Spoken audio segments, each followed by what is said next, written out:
I'd rate Marilyn Monroe a 5.75 to a 6. She looks above average, but she is not beautiful or gorgeous. Here's some examples of actually beautiful women. I think the internet is rotting everybody's brains. For context, I made a video saying Marilyn Monroe is above average but not beautiful. And I even provided examples of women that I consider to be beautiful. I consider beautiful to be 8 plus or extremely close to an 8. And the way I and a lot of people who analyze faces measure beauty is through things like facial ratios, facial harmony, dimorphism, and miscellaneous features like health indicators that show how good your genetic makeup is and how developed your bones are. Beauty, in my opinion, and in the opinion of a lot of people who do face ratings, is more about the analysis of facial structure and mathematical measurements. Also, saying Marilyn Monroe is a 5.75 to a 6 does not mean that she is ugly. It just means that she is not gorgeous or beautiful. It's perfectly okay to have your own personal opinion. Just because somebody might be considered very conventionally attractive to society, that doesn't mean that every single person is going to find that person attractive. Marilyn Monroe is considered conventionally attractive to a lot of people, but I consider attractiveness and beauty to be different things. That's why I never said that Marilyn Monroe wasn't attractive. I said that she wasn't beautiful. Sydney Sweeney is someone a lot of people find attractive,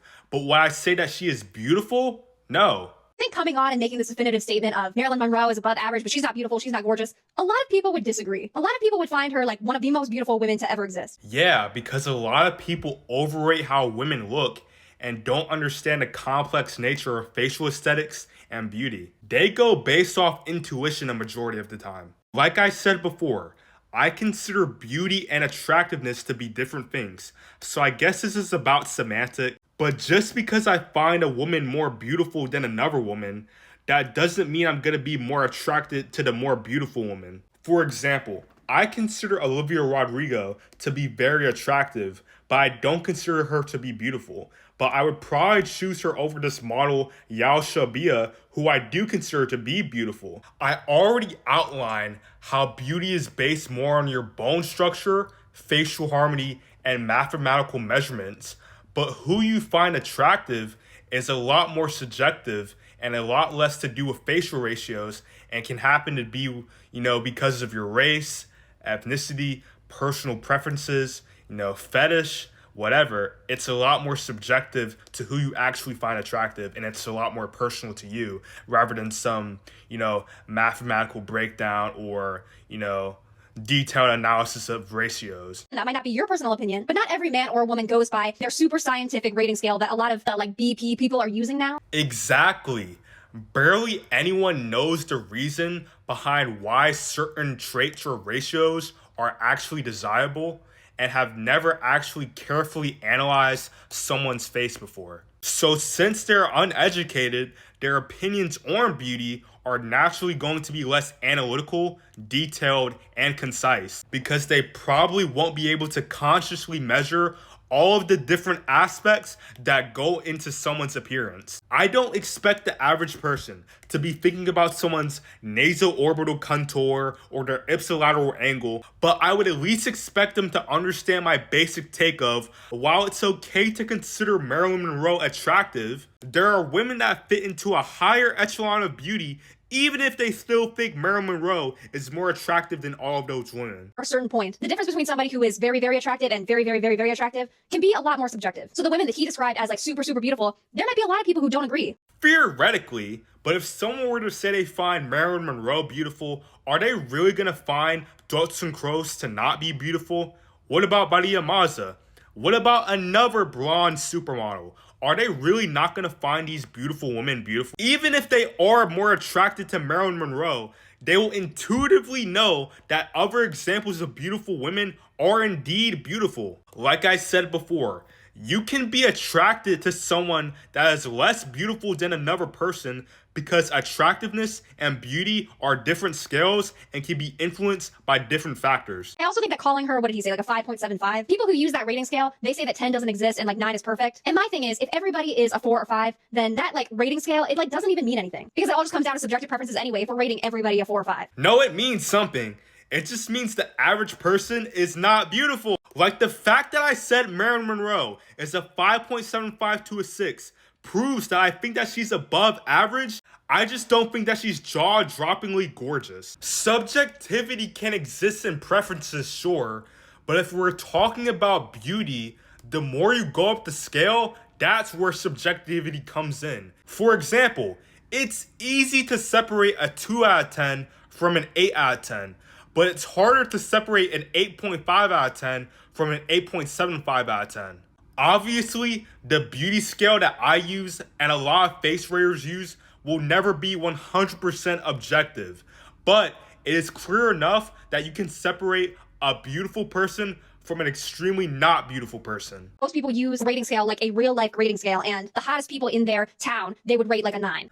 I know that how someone perceives beauty in real life is going to be relative to where they live. For example, I know a 6 out of 10 in a small town will probably be treated better than a 6 out of 10 in a big city because of the rarity of that level of beauty compared to the area that they are in. But I am not talking about beauty relative to where the average person might live or to who the average person might encounter. I am talking about famous people and models and actresses that are known for their looks. Most people are assessing their attraction to people based off of real people that they see on a day-to-day basis, not just the most beautiful, top 0.1%. Marilyn Monroe is a famous actress that is known for her looks, and I was comparing her to supermodels and other actresses and famous people that were also known for her looks. And you would never see any of these people in your day-to-day life, so that example doesn't really make sense in this situation. Anyone that watched the video should have known I was comparing Marilyn Monroe not to the average woman, but to supermodels, to very famous people that are known for their beauty, and should have understood the type of logic I was operating under. Also, overrating someone is not necessary. Instead of overrating someone and saying that they are a 9, you can just say that they're a 6 or a 6.25, and I will still guess that they look great. Do you think sometimes this type of rating is made to humble women instead of to actually give some objective reality rating on somebody? Giving a brutal facial analysis can be a form of humbling, but it doesn't automatically mean that the face rating is wrong. Not everyone can be a supermodel, and not everyone can be beautiful. Like I said, after you fit conventional beauty standards, a lot of people's tastes do become a lot more subjective. I mean, sure, if you have 2 8 out of 10s or 2 9 out of 10s, taste becomes a lot more subjective, but you'd still more than likely be able to see that those 2 8s or 2 9s are better than a 4 or a 5. I'm not denying that pretty privilege exists. I'm not denying that there are people that a lot of people or most people find attractive, but she is one of the people that most people find attractive. I never said she wasn't attractive. In fact, I even said that she is above average. But if we're talking about beauty as it pertains to other famous women and models and actresses that are known for their looks, Marilyn Monroe, in my opinion, is nowhere near an 8 or a 9 based on things like angularity, dimorphism, miscellaneous features, and facial harmony. And that's okay. Every woman who is known for their looks is probably going to be attractive to a lot of people. But that does not mean that they are all on the same level of beauty. You can be attracted to a 5 or a 6, and a lot of people can be attracted to a 5 or a 6. But that does not change the fact that they are a 5 or a 6. She is one of the people that most people find attractive. So I think coming on here and calling her a 5, in my opinion, is crazy. In that video, I said that she is a 5.75 to a 6. And that's only crazy if you consider a 5.75 to a 6 to be a bad score. Being a high 5 to a low 6 means that you are comfortably above average, and you'll probably get complimented for your looks often.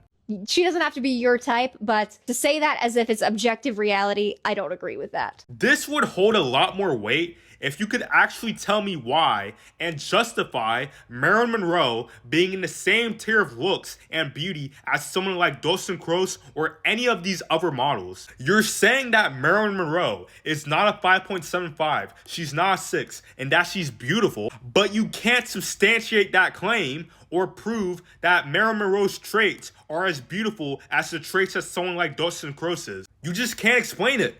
And that is fine.